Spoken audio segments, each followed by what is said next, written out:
Halo teman-teman, kembali lagi dengan kami kelompok 11. Di sini kami akan mempresentasikan hasil diskusi kelompok kami dengan tema pembelajaran teknik akuntansi keuangan sektor publik.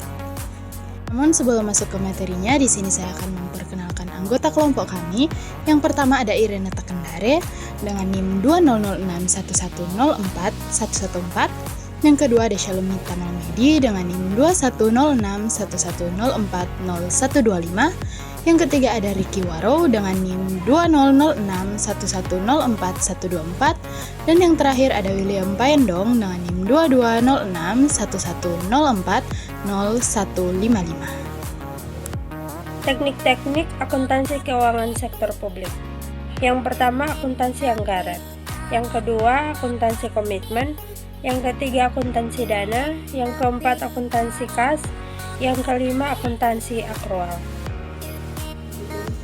Teknik-teknik akuntansi keuangan sektor publik. Yang pertama, akuntansi anggaran. Akuntansi anggaran merupakan teknik akuntansi yang banyak digunakan organisasi sektor publik, terutama pemerintah.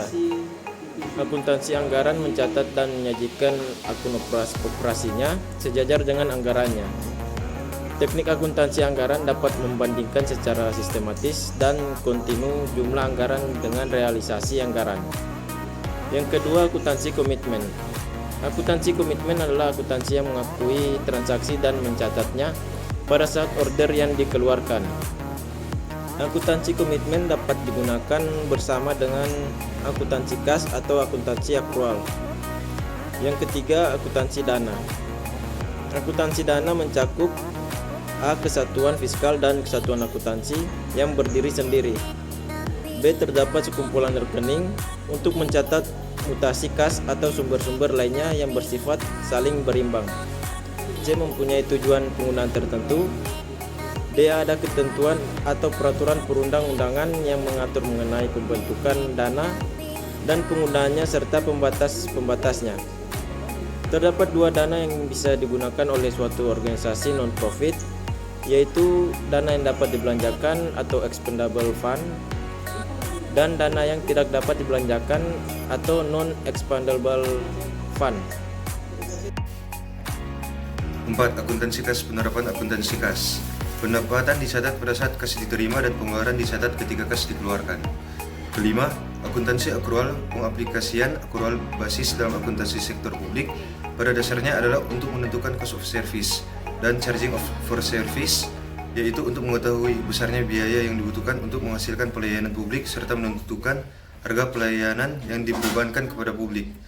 Akuntansi berbasis akrual membedakan antara penerimaan kas dan hak untuk mendapatkan kas, serta pengeluaran kas dan kewajiban untuk membayarkan kas. Oleh karena itu, dengan sistem akrual, pendapatan dan biaya diakui pada saat diperoleh atau earned atau terjadi mengkudat tanpa memandang apakah kas sudah diterima atau dikeluarkan.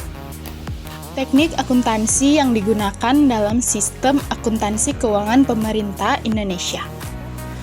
Yang pertama, akuntansi pemerintahan di Indonesia menggunakan 4 teknik akuntansi, yaitu akuntansi anggaran, akuntansi dana, akuntansi kas, dan akuntansi akrual.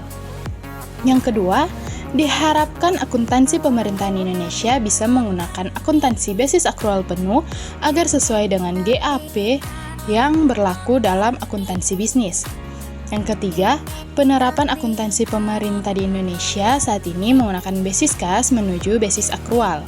Dan yang terakhir, dalam peraturan pemerintah nomor 71 tahun 2010, laporan keuangan dibagi menjadi 2, yaitu pelaporan dan catatan atas laporan keuangan dan masih menggunakan basis akuntansi yang berbeda. Prosedur akuntansi sektor publik di Indonesia. Siklus akuntansi keuangan pemerintah mulai dari bukti transaksi, lalu ke jurnal, lalu ke buku besar, lalu ke neraca saldo, selanjutnya ke jurnal penyesuaian, lalu jurnal penutup, dan terakhir laporan keuangan. Itu semua memiliki hubungan. Dasar akuntansi yang digunakan. Yang pertama, dasar pengakuan. Dasar pengakuan adalah penentuan kapan suatu transaksi dicatat menggunakan berbagai dasar akuntansi. Yang kedua, pada dasarnya SAP basis akrual sudah mulai bisa ditetapkan sejak tahun 2010. Namun, ada beberapa pemerintahan yang masih belum siap sehingga masih menggunakan basis kas menuju akrual. Yang ketiga, pada akhirnya tahun 2014 semuanya sudah menggunakan basis akrual penuh. Hal ini diatur dalam pemerintahan pusat dan pemerintahan daerah. Terima kasih sudah menonton teman-teman. Sampai jumpa lagi di materi selanjutnya.